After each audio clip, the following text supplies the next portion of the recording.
رحم اللہ من قرأ الفاتحہ۔ بسم اللہ الرحمن الرحیم۔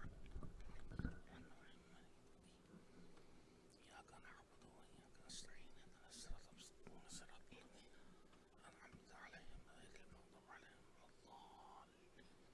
صلی علی محمد وعلی محمد۔ اعوذ باللہ من الشیطان اللعین الرجیم۔ بسم اللہ الرحمن الرحیم۔ الحمد للہ رب العالمین والعاقبۃ للمتقین والجنۃ للمؤمنین والنار للملحدین والکافرین والمشرکین والمنافقین، والصلاة والسلام علی سید الانبیاء والمرسلین سیدنا و نبینا و شفیعنا ابی القاسم محمد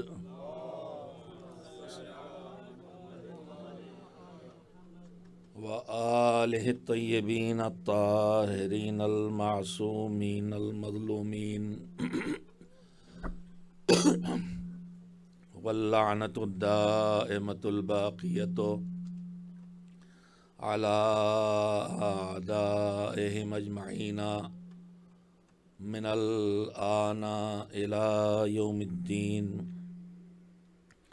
أما بعد، فقد قال الله سبحانه وتعالى في كتابه المبين وهو أصدق الصادقين وقوله الحق. بسم الله الرحمن الرحيم. وإذ ابتلى إبراهيم ربه بكلمات فأتمهن قال إني جاعلك للناس إماما قال ومن ذريتي قال لا ينال عهد الظالمین۔ صلوات بھیجیں محمد و آل محمد علیہ السلام پر۔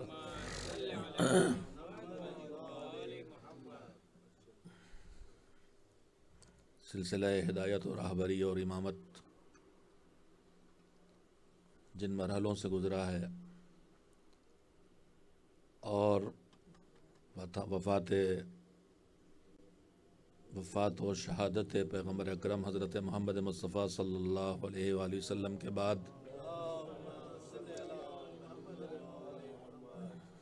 دین کو لوگوں تک پہنچاتے رہنے اور دین کو دشمنان دین سے بچاتے رہنے کے فریضے کو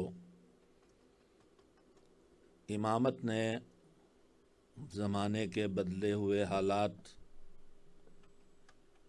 اور بدلے ہوئے افکار اور اس کے ساتھ ساتھ باطل طاقتوں کے طرف سے کی جانے والی سازشوں کا مقابلہ کرتے ہوئے ہر دور میں دین کے پہنچانے کا کام بھی کیا ہے اور دین کے بچانے کا کام بھی کیا ہے۔ البتہ 12 اماموں کی سیرت میں جو 250 سال پر پھیلی ہوئی ہے، اور یہ بھی اللہ کا احسان ہے ہمارے اوپر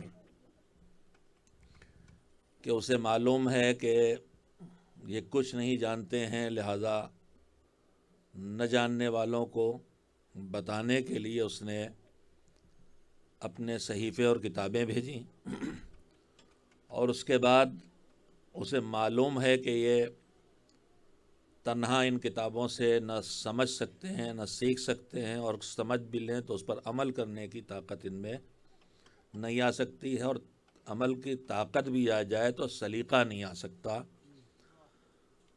اگر یہ قرآن میں پڑھ کے 4 رکعت نماز پڑھنا سیکھ بھی جائیں تو یہ سلیقہ ان میں کہاں سے آئے گا کہ رب کے بارگاہ میں حاضری دینے کے لیے کھڑے ہو تو چہرے کا رنگ بدلتا دکھائی دے، بدن میں لرزش دکھائی دے۔ اس لیے اللہ نے نمونہ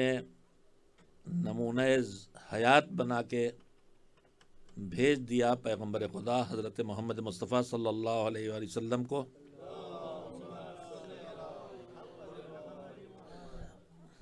مگر وہ دین جو قیامت تک باقی رہنا ہے، اس دین کو پہنچانے کے لیے حضور کو صرف 23 برس ملے۔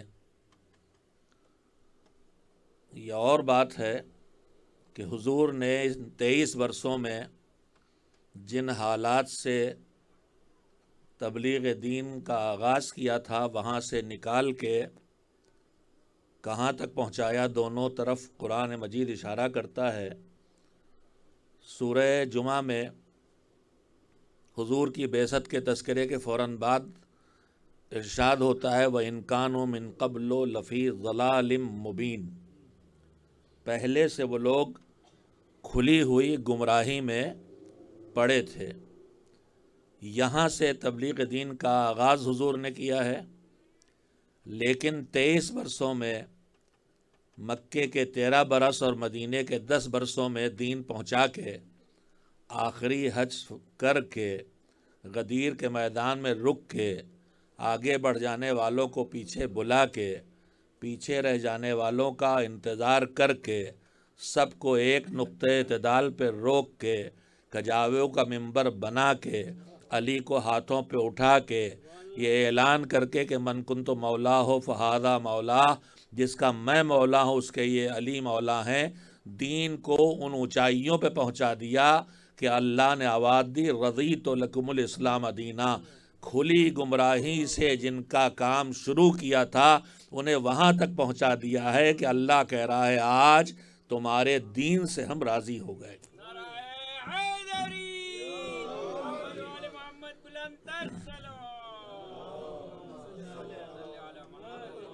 مگر ان 23 برسوں میں 13 برس حضور کی زندگی کے مکے کے ہیں، اور مکے کی زندگی میں توحید، وجود خدا کا اقرار، توحید اور شرک کی برائیاں اور معاد اور آخرت کا عقیدہ اور پچھلی امتوں کی سرکشیوں اور گناہوں اور نافرمانیوں کی وجہ سے جو تباہیاں آئی ہیں ان کا ذکر ہوتا رہا۔ مگر اسلام نے جو عملی حصہ قیامت تک کے لیے پیش کیا تھا وہ مکے میں پیش نہیں ہوا، وہ مدینے میں پیش ہوا۔ 10 برسوں میں حضور نے پورا اسلام کا وہ حصہ پیش کر دیا جس کا تعلق عملی زندگی سے ہے، اور وہیں پہ اللہ نے دین سکھانے کے لیے اصول دے دیا کہ لقد کان لکم فی رسول اللہ اسوۃ حسنۃ لمن کان یرجو اللہ والیوم الآخر وذکر اللہ کثیرا۔ تم اپنے اندر 3 صفتیں پیدا کرو تو تم حضور سرور کائنات حضرت محمد مصطفیٰ صلی اللہ علیہ وآلہ وسلم کو اپنی زندگی کے ہر مرحلے میں انہیں اپنا نمونہ زندگی بنا سکو گے کہ جیسے وہ کرتے ہیں وہی زندگی تم بھی بسر کرو۔ 3 شرطیں کیا ہیں؟ لمن کانا یرج اللہ، پہلی شرط یہ ہے کہ اللہ سے امید لگا کے رکھے، نا امید ہو کے نہ بیٹھے۔ والیوم الآخرہ، دوسری شرط یہ ہے کہ اللہ سے امید لگانے کے ساتھ ساتھ قیامت کا انکار بھی نہ کرے اور قیامت سے مایوسی کا شکار بھی نہ ہو۔ انکار نہ کرے ایک چیز ہے اور مایوس ہونا دوسرا پہلو ہے۔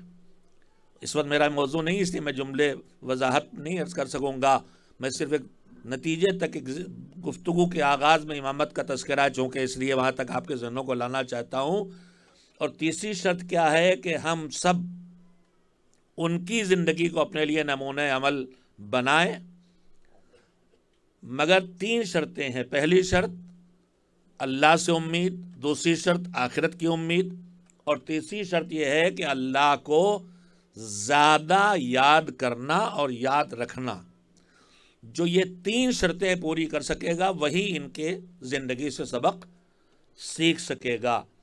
میں نے یہ تلمیذی جملے اس لیے کہے ہیں کہ میں نے ابھی جملہ کہا تھا کہ کرم پروردگار ہے ہمارے اوپر کہ جس نے ہم کو اہل بیت علیہ السلام تک پہنچا دیا، اس لیے کہ جو اہل بیت تک نہیں پہنچے ہیں، اسلام ان کے لیے بھی ہے، اسلام تو سب کے لیے ہے، اور قرآن مجید میں صاف کہہ رہا ہے کہ لقد کان لکم فی رسول اللہ، تمہارے لیے اللہ کے رسول میں نمونہ حیات، ہر زندگی کے ہر شعبے کے لیے نمونہ موجود ہے۔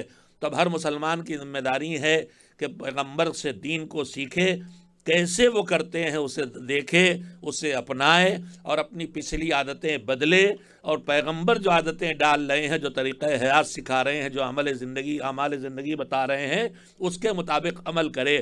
میں آپ سے عرض کرنا چاہوں گا، آپ اپنے بچوں کو پڑھاتے ہیں، اپنے جوانوں کو سکھاتے ہیں، ہمارے پاس ایک عمر ہوتی ہے، 5 سال، 10 سال، 15 سال، 20 سال، مگر اس 15-20 سال کی محنت کے باوجود بتا کے سکھا کے کیسے کرنا ہے یہ دکھا کے، اس کے باوجود ہم کتنا ان کے اندر پختہ کر پاتے ہیں اور کتنا انہیں نہیں سکھا پاتے۔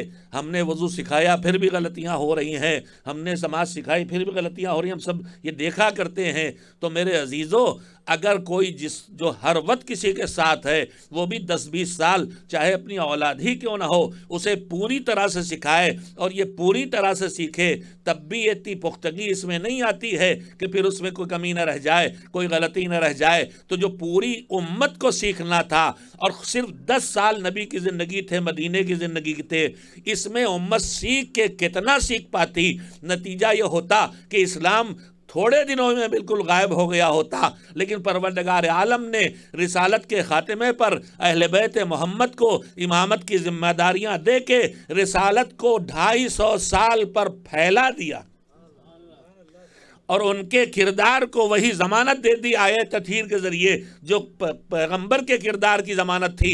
اب مسئلہ آسان ہو گیا، 10-20 سال میں ایک نسل کو نہیں سکھایا جا سکتا، مگر 250 سال میں کم سے کم 12 سے 15 نسلیں گزرتی چلی گئیں، اور ہر دور میں ان کے سامنے ایک محمد موجود ہے جو ان کو دین سکھا رہا ہے، جو انہیں بتا رہا ہے آج کیا کرنا ہے، آج کے حالات میں تمہاری ذمہ داری کیا ہے، آج کا ماحول تم سے کیا تقاضے کر رہا ہے، دور غربت ہو تو تمہیں کیا کرنا چاہیے، دولت مندی آ جائے تو تمہاری زندگی کیا ہونا چاہیے، تم اقتدار میں پہنچو علی ابن موسیٰ رضا سے سیکھو کیا کرنا ہے، تمہیں قید خانے میں ڈالا جائے تو موسیٰ بن جعفر سے سیکھو تمہیں کیا راہ اپنانا ہے، جب جہالت کا دور ہو تو علی مرتضیٰ سے سیکھو کہ علم کیسے پھیلانا ہے، اور جب علم کا زمانہ آ جائے تو جعفر صادق سے سیکھو کہ جب علم کے نام پہ گمراہی پھیلائی جانے لگے تو صحیح علم کے ذریعے کیسے گمراہی سے لوگوں کو بچانا ہے۔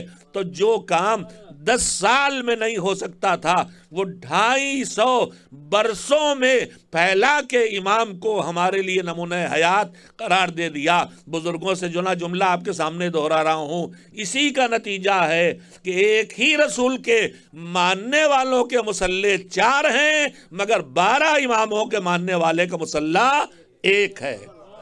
صلوات بھیجیں محمد و آل محمد علیہ السلام پر۔ میں جلدی سے اتنا وقت بھی تمیدی گفتگو نہیں لینا چاہتا، لیکن بعض باتیں کہنے کے لیے اس سے ابتدا کچھ نہ کچھ کہیں سے شروع کرنا ضروری ہوتا ہے تاکہ ذہنوں کو وہاں تک پہنچایا جا سکے۔ یہ پہلی گزارش کی تھی کہ 250 سال نمونہ ہمارے سامنے موجود ہے۔ دوسری بات جو اس سے زیادہ اہم ہے، آپ حضرات کی خدمت میں عرض کرنا چاہتا ہوں، پروردگار عالم نے ہمارے لیے دین تیار کیا، مگر پورا دین پہلے ہی نبی یا رسول کے ساتھ نہیں آیا، اس لیے کہ قانون فطرت بھی ہے، اور مبلغین اور ہادیان دین نے بھی یہ سکھایا ہے کہ جس سے تمہیں بات کرنا ہے اس سے دیکھو کہ اس کے پاس کتنی گنجائش ہے، تمہارے پاس جو کچھ ہے، جتنا علم ہے، جتنا تجربہ ہے، وہ سب اس میں برداشت کرنے کی صلاحیت ہے کہ نہیں ہے۔ ہم آپ سب دیکھتے ہیں کہ یہی سبجیکٹ جو بچے کو فرسٹ میں KG میں پڑھائے جا رہے ہیں، یہی جا کے ڈگری میں، گریجویشن میں، پوسٹ گریجویشن میں پڑھائے جاتے ہیں۔ یہاں بھی وہی سبجیکٹ ہوتا ہے، یہاں بھی سائنس لکھا ہوا، وہاں بھی سائنس لکھا ہوا ہے، یہاں بھی میتھمیٹکس ہے، وہاں بھی میتھمیٹکس ہے، لیکن جسے ہمیں وہ علم دینا ہے اس کی استعداد اور صلاحیت کے مطابق دیا جاتا ہے، پہلی بات۔ دوسری چیز، دین صرف علم کا نام نہیں، دین سلیقہ زندگی کا نام ہے، لہذا جیسے جیسے زندگی بڑھے گی ویسے ویسے نئے قوانین کی ضرورت پڑے گی۔ جناب آدم آئے ہیں، چھوٹا سا کنبہ ہے، ایک گھر ہے، ایک خاندان ابھی نہیں بنا ہے، ابھی تو ایک گھر ہے، تو وہاں مسائل چھوٹے سے ہیں، بہت سے معاملہ چاہیے، لیکن اب ان کی اولاد پھیلے گی، کنبے بنے، اب کزنس آ گئے، اب خاندان بڑھنا شروع ہو گئے، اب قبیلے آنا شروع ہو گئے، تو نئے قبیلے آئے، نئی نسلیں آئیں، نئے خاندان آئے، مسائل کھڑے ہوئے۔ اب نئے مسائل کھڑے ہوئے تو پھر نئے قوانین اس کے لیے چاہیے۔ آپ مجلسوں میں ساری باتیں سنتے رہتے ہیں، میں اس کو کم سے کم وقت دے کے وہ بات آپ کی خدمت میں کرنا چاہتا ہوں جس کے لیے میں نے یہ گفتگو شروع کی ہے۔ لہذا دین شروع میں پورا نہیں آیا، ضرورت کے مطابق تھوڑا تھوڑا سے احکام آتے رہے۔ شریعت، البتہ میں لفظ دین جو بول رہا ہوں اس کی میں اصلاح کر دوں، دین اول سے آخر تک صرف ان چیزوں کا نام ہے جنہیں ہمیں ماننا ہے، عقائد کے مجموعے کا نام ہے دین، اور ان عقائد کے نتیجے میں کیسے زندگی بسر کرنا ہے اس سلیقہ حیات کا نام ہے مذہب اور شریعت۔ انبیاء اور مرسلین دین تو وہی شروع سے آج تک لائے، وہی اسلام ہے، وہی توحید ہے، وہی قیامت ہے، وہی عدالت کا نظریہ ہے، وہی ولایت و امامت کا نظریہ ہے، وہی خلافت کا نظریہ ہے، وہی عصمت کا نظریہ ہے، اس میں کوئی تبدیلی نہیں ہے۔ لیکن ضروریات زندگی جیسے بڑھیں گے ویسے قانون بدلتے ہیں اور بڑھتے ہیں، اس کا نام شریعت ہے۔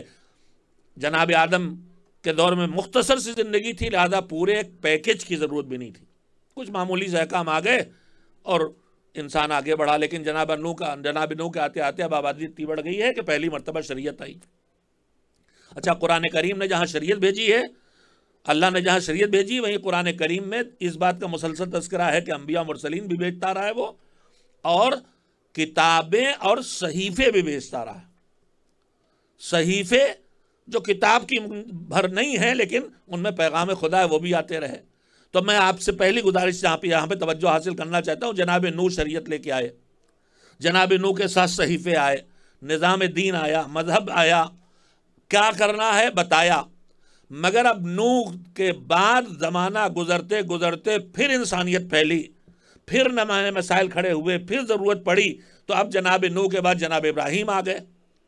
تو جناب ابراہیم آئے ہیں تو اسی لیے تو آئے ہیں کہ اب وہ لائیں گے، نئی شریعت لائے۔ نئی شریعت لائے تو نئی شریعت کیوں لائے ہیں؟ اس لیے کہ اب وہ قوانین لائیں گے جن کی پہلے ضرورت نہیں تھی۔ تو نوح کی امت کو جو ملا، جب جناب ابراہیم جو کچھ لے کے آئے تو امت ابراہیمی کو وہ سب ملا جو امت نوح کو ملا، لیکن امت ابراہیمی کو وہ بھی ملا جو جناب نوح کی امت کو نہیں ملا۔ اب آپ توجہ ہو گئے ہیں، جناب موسیٰ آئیں گے تو جناب موسیٰ پھر نئے قوانین لے کے آئیں گے، نئی شریعت لے کے آئیں گے، نیا نظام لے کے آئیں گے۔ تو اس میں سے وہ باتیں جو پہلے انبیاء و مرسلین کے ساتھ تھیں وہ باقی ہیں، وہ تو پچھلی امتوں کو ملی ہیں، مگر اب جناب موسیٰ کے پاس جو نیا آیا ہے وہ ان کی امت کو ملے گا، ان سے پہلے جناب ابراہیم جناب نوح کی امت کو نہیں ملا۔ اسی طرح جناب عیسیٰ توجہ دے لیں، یہاں تک کہ آخری پیغمبر حضرت محمد مصطفیٰ صلی اللہ علیہ وسلم تشریف لے آئے، اور ان کے ساتھ ساتھ آخری کتاب بھی آ گئی۔ کتاب کے بعد کتاب کیوں بدلتی ہے؟ میں نے تھوڑا وقت زیادہ ہی لے لیا ہے، امام معصوم کے تذکرے کے لیے بھی گنجائش باقی رہنا چاہیے، بہت تھوڑا سا وقت رہ جاتا ہے میرے پاس، میں جلدی سے بات کو ختم کروں کہ ایک بات پوری ہو جائے۔ میرے عزیزوں، جو کتاب کے بعد کتاب، انجیل کے بعد تورات کے بعد زبور کے بعد صحیفوں کے بعد صحیفے آتے چلے جا رہے ہیں، تو قرآن مجید میں جو آیا ہے ان میں وہ سب ہے جو انجیل میں ہے، جو زبور میں ہے، جو تورات میں ہے، جو صحیفوں میں ہے، لیکن ان میں وہ بھی ہے جو اس سے پہلے نہیں تھا۔ آخری پیغمبر جو شریعت لائے، جو پیچھے کی شریعتیں ہیں وہ قوانین اس میں ہیں، لیکن اس کے بعد وہ بھی ہے جو پچھلی شریعتوں کے پاس، پچھلی شریعت اہل ملتوں کے پاس نہیں تھا۔ عزیزو، ہم خوش قسمت ہیں کہ ہم اس امت میں آئے ہیں جسے آخری کتاب بھی ملی ہے، آخری نبی بھی ملا ہے، یعنی اللہ کے پاس سے جتنا نظام ہدایت آنا تھا وہ پورا آ چکا اور وہ ہمیں مل گیا۔ اب اس کے بعد سلسلہ امامت شروع ہوا. میں نے ابھی آپ کی خدمت میں عرض کیا سلسلہ امامت کی 2 ہدف ہیں. پہلا ہدف یہ ہے کہ وہ دین کو لوگوں تک پہنچاتے رہیں، سمجھاتے رہیں، بتاتے رہیں، اور دوسرا ہدف یہ ہے کہ اس کو بچاتے اور اس کی حفاظت کرتے رہیں.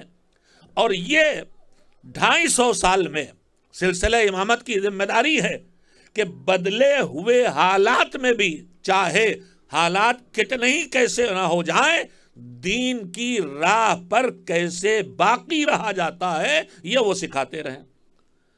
تو پہلے امام آئے، خاص حالات میں گزرے، مولا علی تشریف لائے، جو بھی ان کے حالات زندگی ہیں گزرے، انہوں نے اس میں سکوت بھی اختیار کیا، انہوں نے اس میں خطابت بھی فرمائی اور اپنے حق کا مطالبہ بھی کیا. انہوں نے اس میں جب ظاہری خلافت دباؤ ڈالی گئی تو اختیار بھی کیا. انہوں نے اس دور میں جنگیں بھی لڑیں، اس دور میں مسند قضاوت بھی بیٹھے، اس دور میں منبر علم پہ بھی تشریف فرما ہو کے اعلان بھی کیے سلونی قبل ان تفقدونی. تو ایک دور زندگی ہے مولا علی کا، وہ گزرا. جیسے ہی وہ دور ختم ہوا امام حسن مجتبی آئے. امام حسن مجتبی آپ کا یہ نیا سلسلہ نہیں شروع کریں گے، وہی جو پیغام علی ہے، جو پیغام محمد ہے، وہ آج کے حالات کے تحت اسے پیش کریں گے. اور اسی طرح سے ائمہ حالات بدلتے رہے، زمانہ بدلتا رہا، اور دین پر عمل کرنے کی صلاحیتیں، تدبیریں دیتے رہے، تدبیریں کرتے رہے، تربیت کرتے رہے. میں جلدی سے بات کو کہہ لوں، آپ تمام حضرات توجہ فرما رہے ہیں.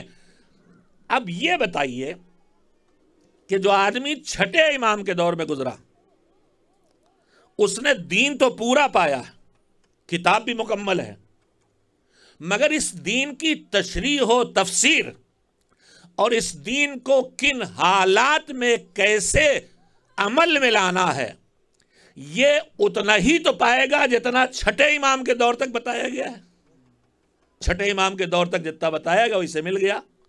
لیکن جو حالات خاص پیدا ہوں گے 7ویں امام کے دور میں، ان حالات میں دین کا تقاضا کیا ہے، دینی زندگی کیسے بسر کرنا ہے، دین پہ عمل کیسے کرنا ہے، ان حالات میں چھٹے امام کے دور والے کو وہ نہ معلوم ہو پائے گا جو 7ویں امام کے دور والے کو معلوم ہو گیا. میں نے پھر بات کہہ لی آپ سے، جیسے ہر نبی کے بعد والا پچھلے نبی والی چیزیں سب اسے مل جاتی ہیں، اسے وہ بھی مل جاتا ہے جو اس نبی کے ذریعے ملا ہے، ویسے ہی ہر امام کے دور میں آنے والا پچھلے اماموں کی دی ہوئی برکات، نعمتیں، ہدایات، تعلیمات، جو کچھ بھی ہے وہ سب کو پا جاتا ہے. لیکن جو 9ویں امام کے دور میں آیا ہے وہ 8ویں امام کے دی ہوئی نعمتوں سے تو محظوظ ہوگا، لیکن پھر جو 10ویں امام سے ملنے والا وہ اسے نہیں ملے گا. یہ ہماری خوش قسمتی ہے، یہ ہماری خوش نصیبی ہے کہ جیسے ہمیں آخری نبی ملا، جیسے ہمیں آخری کتاب ملی، ویسے ہی ہمارے آخری امام بھی ہمیں نصیب ہوا. امام کا نام لیا کہ صلوات دے محمد و آل محمد علیہ السلام پر. یعنی اس امت کے علاوہ سب کے پاس کچھ ایسی چیزیں نکل آئیں گی جو نہ ہوں، مگر ہمارے پاس الحمدللہ 1,24,000 نبیوں کی ہدایت کا مجموعہ بھی ہے اور 12 اماموں کی ہدایات کا مجموعہ بھی ہے. اور یہیں سے ہماری ذمہ داریاں بڑھنا شروع ہو جاتی ہیں کہ جو چھٹے امام کے دور میں دنیا سے چلا گیا، ہو سکتا ہے اس سے سوال کیا جائے تو کہے کہ مالک یہ معاملہ تو اس دور کا ہے کہ جب قید خانوں میں زندگی بسر کرنا پڑ رہی تھی، اور میں جس امام کے زمانے میں تھا مجھ سے پہلے جو امام تھے ان کو قید خانوں میں زندگی نہیں بسر کرنا پڑی، میرے سامنے نمونہ نہیں.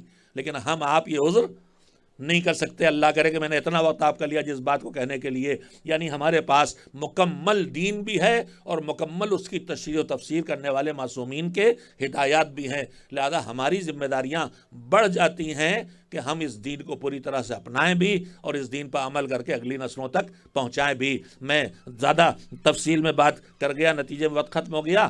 میں اس سلسلے میں خصوصیت سے جو بات کہنا چاہتا تھا بغیر کسی ربط کے کہنا چاہتا ہوں، یہ فرش عزا جو آپ نے بچھایا، یہ جو بچے چھوٹے بڑے سب آئے ہیں، میں یہاں پر بالکل بغیر ربط ایک بات تربیت بچوں کی تربیت کے سلسلے میں کہنا چاہتا ہوں، اس لیے کہ جس امام کی شہادت کی تاریخ ہے اس نے جن باتوں پہ بہت ہمیں متوجہ کیا ہے ان میں سے ایک مسئلہ یہ بھی ہے کہ اللہ نے جو ہم مخلوقات اور خالق کے درمیان جو رشتے رکھے ہیں ان میں حقوق کیا ہیں اور ان حقوق میں اولاد کے حقوق کیا ہیں اور ماں باپ کی ذمہ داریاں کیا ہیں اور ان کے حقوق کیا ہیں۔ میں آج کے حالات کے تحت گزارش کرنا چاہتا ہوں، دیکھیے دین سے اللہ نے جو ہمیں جوڑا ہے تو ہمارے اوپر جو فرائض رکھے ہیں ان کی دو قسمیں ہیں۔ ایک ہے وہ جس کا ہماری عقل سے تعلق ہے، عقل پہچانے کی ہے، عقل پہچانے کی کیسا ہے، عقل پہچانے کی اللہ کا رسول ہیں، عقل پہچانے کی امام ہیں، یہ عقل کے فیصلے ہیں، اور اس کے بعد کیسے ہیں وہ بھی عقل کا کام ہے۔ پھر اس کے بعد عقل جب وہاں تک پہنچائے گی تو عقلی آگے بڑھتی ہے اور ان کو جاننے کے بعد پہچاننا شروع کرتی ہے، ان کے معرفت کے منزلوں میں آتی ہے۔ مگر اگر آپ قرآن مجید پہ اگر توجہ دیں اور دین پہ اگر توجہ دیں تو جیسے معرفت پہ توجہ دلائی گئی ہے اور حکم ہے، اعلان ہے کہ من ماتا ولم یعرف امام زمانے ہی ماتا میتتن جاہلیہ، جو اپنے زمانے کے امام کی معرفت کے بغیر مر جائے، پہچانے بغیر مر جائے۔ میں آپ سے آپ کے ذہنوں کو متوجہ کرنا چاہتا ہوں، یہ جاننے اور پہچاننے کا کام کون کرتا ہے؟ جاننے کا کام بھی عقل کرتی ہے اور پہچاننے کا کام بھی عقل کرتی ہے۔ ہم سے معرفت کا تقاضا کیا گیا، مگر صرف معرفت کا تقاضا نہیں کیا گیا ہے، اس کے ساتھ ساتھ آواز دی گئی قُلْ لَا أَسْأَلُكُمْ عَلَيْهِ أَجْرًا إِلَّا الْمَوَدَّةَ فِي الْقُرْبَى۔ صرف معرفت کے ذریعے تم دین پہ نہ رہ سکو گے، اس کے ساتھ ساتھ ہم سے محبت کا تقاضا کیا گیا۔ معرفت کا تعلق ہے عقل سے، محبت کا تعلق ہے دل سے۔ تربیت میں اس بات کی شدید توجہ دینے کی ضرورت ہے کہ ہم اگر معرفت کی طرف متوجہ ہیں، کلاس معرفت دے گی، اسکول معرفت دے گا، مدرسہ معرفت دے گا، کتاب معرفت دے رہی ہے، لیکن صرف معرفت کافی ہوتی تو معصومین سے محبت کا مطالبہ نہ کیا گیا ہوتا۔ عقل کا جوڑنا کافی نہیں ہے، عقل کے ساتھ دل کا جوڑا جانا ضروری ہے۔ عقل کو کلاس جوڑتی ہے اور دل کو یہ فرش عزا جوڑتا ہے۔ لہذا سنڈے اسکول پہ اکتفا نہ کیجئے گا، اس فرش عزا کو ضرور بچھاتے رہیے گا۔ کتنے ہی علم و معرفت اسکول کے ذریعے دے دیا جائے، مدرسے کے ذریعے دے دیا جائے، درس کے ذریعے دے دیا جائے، مگر جو محبت ہے، جو دل کو جوڑتا ہے، وہ دل اس فرش عزا سے جڑے گا۔ اور معرفت آئے تو محبت پیدا ہو جائے، یہ ضروری نہیں ہے۔ کیا دشمنان دین جو کربلا میں کھڑے تھے ان کو معرفت نہیں تھی؟ پہچانتے تھے حسین کو، معرفت ہو مگر محبت نہ ہو یہ ممکن ہے، لیکن محبت آئے اور معرفت نہ آئے یہ ممکن ہی نہیں ہے۔ اس لیے کہ محبت آتی ہی تب ہے جب پہچان لیا جاتا ہے کمال والے ہیں، اور فطرت مجبور کرتی ہے ہم سے محبت کرنے پر۔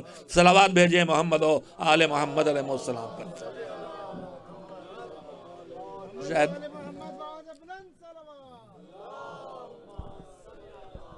گزارش کی جا رہی ہے کہ ایک تھوڑا سا اور آگے آ جائیں، ایسے مجلس اب ختمی ہونے والی، نماز سے نزدیک۔ صلوات اور بھیجیں محمد و آل محمد علیہ السلام پر۔ اب میں سیدھے بلا ربط اور بلا تمہید پھر آپ کی خدمت میں عرض کرنا چاہوں گا کہ ہمارے چوتھے امام کا دور، مجلسیں ہوئی ہیں، مجلسیں آپ مسلسل سن رہے ہیں، ان حالات کا آپ ہر سال سنتے ہیں کہ کن حالات میں امام نے تبلیغ کی ہے، کن حالات میں امامت کو اپنے فرائض انجام دیے اور کن حالات میں دین کو بچا کے پہنچایا ہے۔ خلاصہ کلام اس کا یہی ہے، جیسے میں نے حضور کے لیے بھی عرض کیا تھا کہ کھلی گمراہی سے نکال کے رضیت لکم الاسلام دینہ تک لے کے آئے، اسی طرح سے سید سجاد کا دور وہ دور ہے کہ جب تاریخ کہتی ہے کہ 5 گنتیوں پہ گنے جانے والے شیعہ بچے تھے، 5 بچے تھے، اور سید سجاد نے ایک خطبہ جو شام میں دیا ہے، اس کے بعد راہ کربلا و کوفہ و شام کے خطبات کے علاوہ مدینے واپسی پر خطبہ ہے۔ اس کے بعد نہیں ڈھونڈے ملتے کہ امام نے کسی اور موقع پر بھی خطبہ دیا ہو۔ کیوں؟ اس لیے کہ ان کی بات نہ سنی جائے، ساری طاقت دنیا اس پہ لگائی ہے۔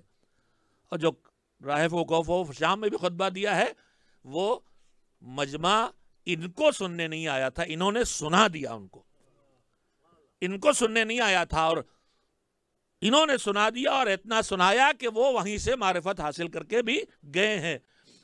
لیکن اس کے بعد دور امام ایسے گزرا ہے کہ سننے والے نہیں. علامہ جوادی اللہ مقامہ کے جملے ہم سب خطبہ دہراتے رہتے ہیں کہ ایک علی پہلا ہے، ایک علی چوتھا ہے. پہلا علی وہ ہے کہ جسے سننے والے ملے تو اس نے ممبر پہ بیٹھ کے سننے والوں سے خطاب کر کے بات کی تو وہ نہج البلاغہ وجود میں آ گئی. اور جب سننے والے نہ ملے تو اپنے رب کی طرف رخ کر کے مصلی بچھا کے جو گفتگو کی تو وہ صحیفہ کاملہ بن گیا.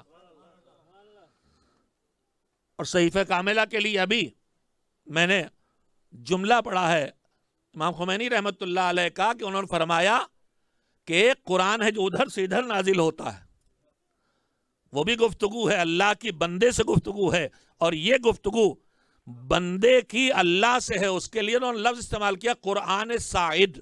وہ ہے قرآن نازل ہونے والا قرآن، اور یہ ہے قرآن اوپر جانے والا قرآن. وہ بھی پڑھنے والا ہے، یہ بھی پڑھا جانے والا ہے. وہ بھی سمجھا جانے والا ہے، یہ بھی سمجھا جانے والی دعائیں ہیں. وہ بھی سکھانے والی کتاب ہے، یہ بھی سکھانے والی کتاب ہے. تو ان حالات میں مولا نے ماحول تیار کیا. اور جہاں چند سننے والے نہ تھے، پانچویں امام کا دور آتے آتے آپ دیکھیں کتنا بڑا انقلاب آیا ہے کہ جس کنبے کے بزرگ کی بات سننے کے لیے 4 آدمی مول نہ رہے ہوں، انہی کا بیٹا جب ممبر پہ آ کے بیٹھتا ہے تو مسجد النبی سننے والوں سے بھری ہوئی ہے، اور ہزاروں قلم کاغذ پہ رکے ہیں کہ کیا زبان سے نکلے اور کیا ہم اسے فوراً محفوظ کر لیں. یہ وہ کامیاب ترین دور امامت ہے جو ہمارے چوتھے امام کی زندگی سے ایک نمونہ اس کا سامنے آتا ہے. ایک صلوات بھیجیں محمد و آل محمد علیہ السلام پر. میں جاتے جاتے بالکل خاتمے میں کم سے کم مولا کی سیرت کے بھی کچھ، شاید بڑھاپے کی وجہ سے اب میں تھوڑی بات زیادہ دیر تک کہنے کا عادی ہو گیا ہوں. بہرحال جاتے جاتے کم سے کم ایک چھوٹی سی حدیث آپ کو سنا کے جاؤں تاکہ ذہنوں میں رہے تو ہمارے کام آئے. حدیث نہیں بلکہ اسی صحیفہ کاملہ کے دعائے مکارم الاخلاق، حدیث بھی ہے ظاہر ہے، وہ دعائے مکارم الاخلاق کے کچھ جملے ہیں. دیکھیے قرآن مجید نے اور دین نے اور مذہب نے اور ائمہ تحرین نے سب نے ہم کو جن چیزوں کی بہت قیمت بتائی ہے اور اہمیت بتائی ہے، اس میں ایک ہے انسان کی جان، مال، آبرو، دین. یہ سب انسان کی بیش قیمت چیزیں ہیں اور مذہب ان کی حفاظت کا ذمہ دار ہے. جان کے بچانے کے لیے مذہب اپنے احکام بدلتا ہے. وضو حرام ہو جائے گا، روزہ حرام ہو جائے گا اگر جان نہیں بھی، صحت کو بھی خطرہ پیدا ہو رہا. اتنا جان کو اور صحت کو مذہب اہمیت دیتا ہے. پورے مذہب میں کہیں بھی اپنے جان کو خطرے میں ڈالنے کی اجازت نہیں ہے، اور نہ کسی کو یہ اجازت ہے کہ اپنی موت کی دعا کرے. موت کی دعا کی اجازت بھی نہیں ہے. لیکن ایک صورتحال ہے، میں بس صرف تبرکاً حدیث سنا رہا ہوں کہ جس میں امام میں معصوم نے اس صورتحال میں ہمیں جو سبق سکھایا ہے کہ ایسے جینے سے مر جانا اچھا ہے. سورہ دعائے مکارم الاخلاق کا جملہ ہے بسم اللہ الرحمن الرحیم: الہی امرنی ما کان عمری بذلتن فی طاعتک. اے پروردگار مجھے عمر دے، مجھے زندگی دے، مجھے میری زندگی لمبی کر. ما کان عمری بذلتن فی طاعتک، جب تک کہ میری زندگی تیری اطاعت میں بسہولت بسر ہوتی رہے. امرنی ما کان عمری بذلتن فی طاعتک فاذا صار عمری مرتعا للشیطان. لیکن اگر میری زندگی شیطان کی چراگاہ بن جائے، چراگاہ کا منظر ایک ذرا سے تصور کر لیں. چراگاہ میں جب جانور چھوڑے جاتے ہیں تو کوئی کہیں زمین سے اکھاڑ کے پھینک دیتا ہے، کوئی شاخیں کاٹتا ہے، کوئی پھول کاٹتا ہے، کوئی کلی کاٹتا ہے، کوئی پھل برباد کر کے رکھ دیتا ہے. اور چراگاہ بے بس و بے کس ہے، جس کا جو جی چاہے اس کے ساتھ کرے. شیطان کی چراگاہ بن جائے اگر انسان، کیا مطلب؟ آنکھیں اس کے قابو میں چلی جائیں، زبان اس کے اختیار میں چلی جائے، جب چاہے جھوٹ بلوائے، جب چاہے توہین مومن کروائے، جب چاہے غیبتیں کروائے. کان اس کی اختیار میں چلے جائیں، جب چاہے حرام باتیں سنوائے، جب چاہے گانے سنوائے. پورا وجود اس کی چراگاہ بن جائے، اس کے اختیار میں چلا جائے. فیضا سارا عمری مرتان للشیطان فاقبضنی الیک. تو میرے مالک گناہ تو ہوں گے مجھ سے، لیکن اگر میرا پورا وجود شیطان کی چراگاہ بن جائے کہ میرا پورے ہاتھ پیر زبان آنکھیں کان سب شیطان کے قابو میں چلے جائیں، تو معبود اب یہ زندگی مجھے نہیں چاہیے، فقبضنی علیک، مجھے اپنی طرف بلا لے، قبل ان یسبق الی مقتک او یستحکم علی غضبک، اس سے پہلے کہ تیری ناراضگی کا رخ میری طرف ہو جائے، اور اس سے پہلے کہ تیرا غضب اور تیرا عذاب میرے لیے پختہ ہو جائے۔ یعنی امام نے اس بات کی طرف متوجہ کیا ہے کہ گناہوں کے زندگی ڈوبنے سے پہلے آدمی کی منزل ہے کہ اس سے اچھا ہے کہ مر جائے، اس سے اچھا ہے کہ موت کے حوالے کر دے۔ بس وقت ختم ہے، اس لیے میں بات کو یہ ختم کرتا ہوں۔ ہمارے چوتھے امام کی زندگی کے جو اہم ترین پیغامات ہیں، ان میں سے ایک نمایاں پیغام یہ بھی ہے کہ آپ کے القاب سے دو بڑے کارناموں کی اور دو بڑے امور کی طرف اشارہ ملتا ہے۔ ایک آپ کا لقب ہے زین العابدین، سید الساجدین، عبادت گزاروں کی زینت، اور دوسرے آپ کے القاب میں ایک لقب ہے البکا، یعنی بہت زیادہ رونے والے۔ زمین پر 4 رونے والوں کا تذکرہ ہے، اس میں سے ایک ہمارا امام ہے جس نے 35 سال شہادت، بابا کی شہادت کے بعد جب بھی کوئی موقع آیا ہے تو بابا پہ گریہ کیا ہے، چاہے کہیں جانوروں کے کٹے ہوئے سر دکھائی دے جائیں تو نوک نیزہ پہ بابا کا سر یاد آتا ہے اور گریہ شروع ہو جاتا ہے۔ اس لیے جانوروں کے سروں پہ لوگ کپڑے ڈال کے رکھتے ہیں کہ فرزند پیغمبر ادھر سے گزرے تو انہیں اذیت نہ پہنچے، اور اگر کہیں دکھائی دے گیا کہ کوئی کسی جانور کو ذبح کرنے کے لیے لے جا رہا ہے تو وہیں رک کے پوچھ لیتے تھے، یہ بتا بھائی کہ اسے پانی پلا لیا ہے کہ نہیں، اور جیسے ہی بتانے والا بتاتا تھا کہ ہم کسی جانور کو پیاسا ذبح نہیں کرتے، فریاد کرتے تھے بابا بابا ارے ایک جانور بھی پیاسے ذبح نہ کیے جائے، مگر بابا آپ کو پیاسا ذبح کر دیا گیا۔ غلام اور کنیز مسلسل راوی ہے، روزہ رکھتے تھے، شام کو افطار سامنے آیا، گریہ شروع ہو گیا۔ کسی نے کہا ایک لقمہ کھانا کھا لیجئے، کہا کیسے کھائیں، میرا بابا بھوکا مارا گیا۔ کسی نے کہا اچھا ایک گھونٹ پانی پی لیجئے، کہا کیسے پیئیں، میرا بابا پیاسا مارا گیا۔ ساری زندگی اپنے بابا کا ماتم کیا۔ کربلا میں مصیبتوں کا انبار تھا، مگر ان مصیبتوں میں ہم مجلسوں میں سنتے رہتے ہیں، ایک مصیبت تھی کوفہ و شام کا سفر، جہاں بے چین ہوتی تھی سید سجاد کی طبیعت، اور اتنی بے چین کہ جب کوئی پوچھتا تھا مصیبت سب سے زیادہ کہاں پڑی ہے تو جواب میں کہتے تھے شام شام شام، جہاں ہمیں غلاموں اور کنیزوں کی طرح گھم پھرایا جا رہا تھا اور ہماری بیویوں کے سروں پہ چادر نہ تھی۔ 3 مصیبتیں ہیں جن پر سید سجاد بہت بے چین ہوئے ہیں۔ ایک بابا کی بھوک اور پیاس انہیں ہر وقت بے چین کرتی تھی، ایک پھوپھیوں کے سروں سے چھینی ہوئی ردا کا منظر شام کے آئینہ بندی والے راستوں میں جب گزارا گیا ہے وہ بے چین کرتا تھا۔ تیسری 2 فقرے اور سن لیں، 2 آنسو اور نکلیں گے انشاءاللہ۔ تیسری مصیبت کون ہے؟ سید سجاد کی نگاہوں کے سامنے سارے شہداء تھے، سب شہید ہوئے، چچا کے بازو کٹے، بھیا کے کلیجے پہ برچھی لگی، بھائی کے جسم کو پامال کیا گیا، بابا کا سر کاٹا گیا، بابا کے لاشے کو پامال کیا گیا۔ یہ ساری مصیبتیں تھیں، مگر کون سی مصیبت سید سجاد کو سب سے زیادہ بے چین کیے ہے؟